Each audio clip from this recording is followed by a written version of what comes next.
sense I would have loved to be with you, but something we wish does not materialize.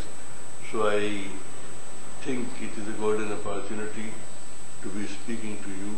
Very happy that I am at least able to address you, though I would have loved to be with you this morning and meet so many friends and refresh so many memories. Anyway, it's very good that the center under the dynamic leadership of Dr. Najatullah has taken this initiative to organize this workshop, which will analyze the causes and consequences of the recent financial and economic crisis, and then focus on the future of Islamic economics. My paper is available in your file, so I will not read it or repeat it.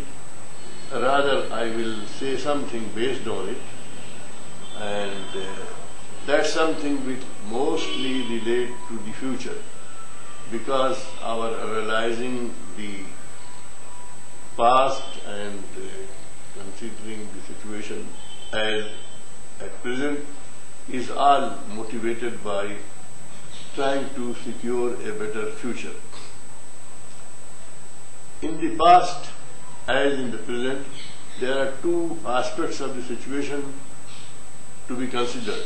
One relates to ourselves, our theory, our models, our attitudes, our goals, and the other relates to outside world, the environment, the political conditions, the economic conditions, the social and sociological framework.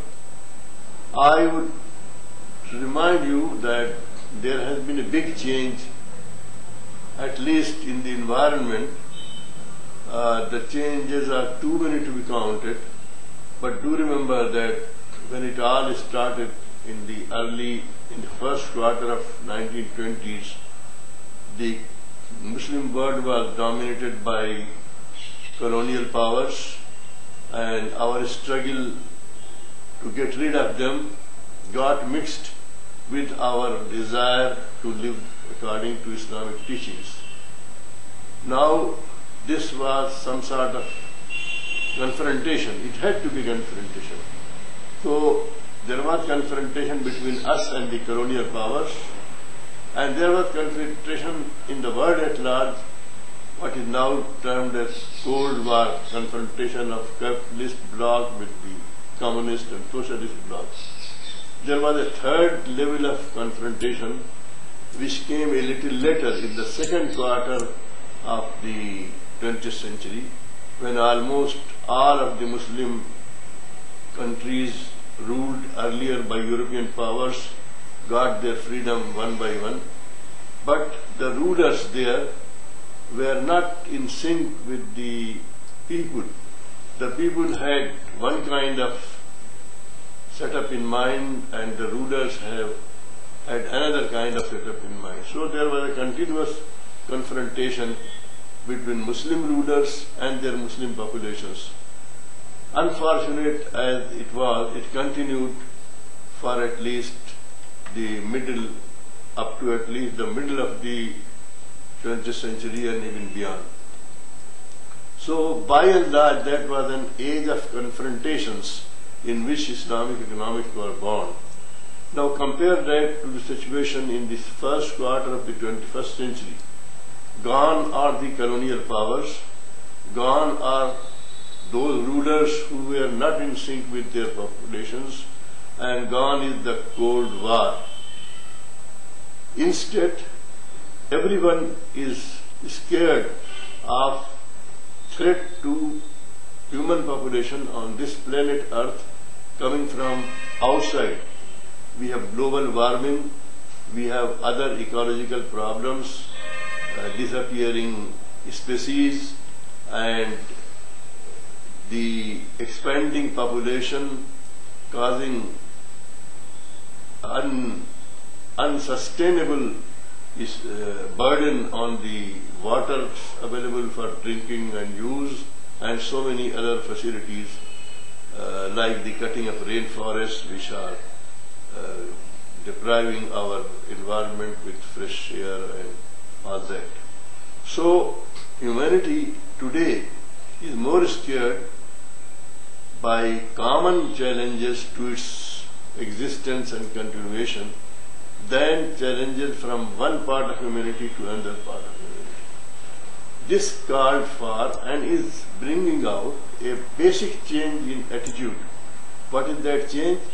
Instead of conspiring and confronting each other, we are having the feeling that we must cooperate and we must be together in facing the environmental threat, the global warming and the ecological.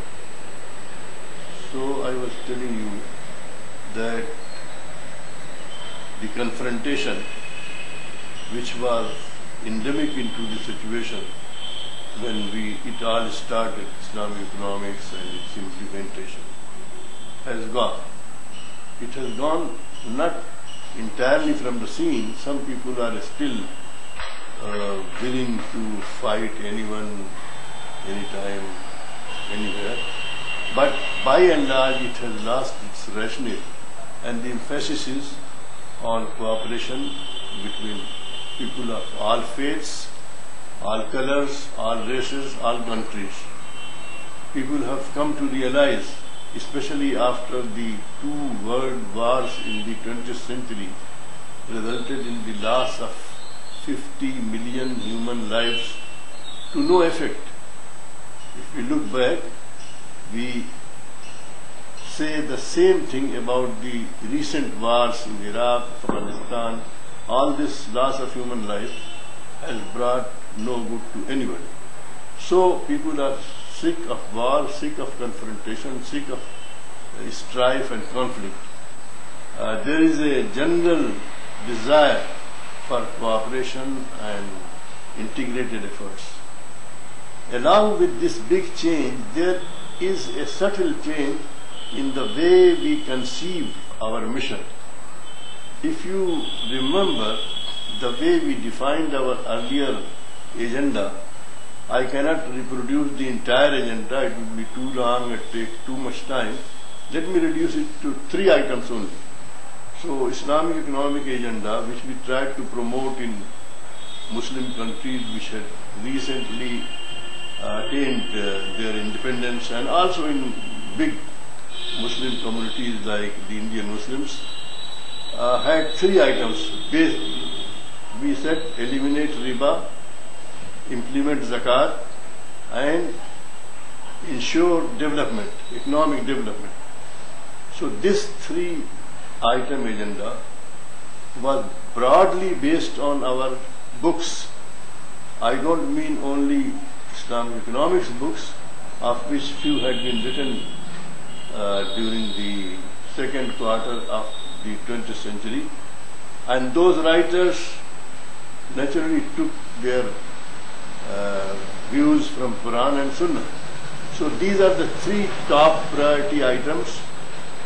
We wanted banking and financial structure and monetary management without interest, and we wanted zakat to be implemented so that something was taken from the rich and given to the poor, and we wanted development because when you have so little to distribute, it is a distribution of poverty. So unless you become rich, you grow, you cannot achieve need fulfillment at the national or universal level.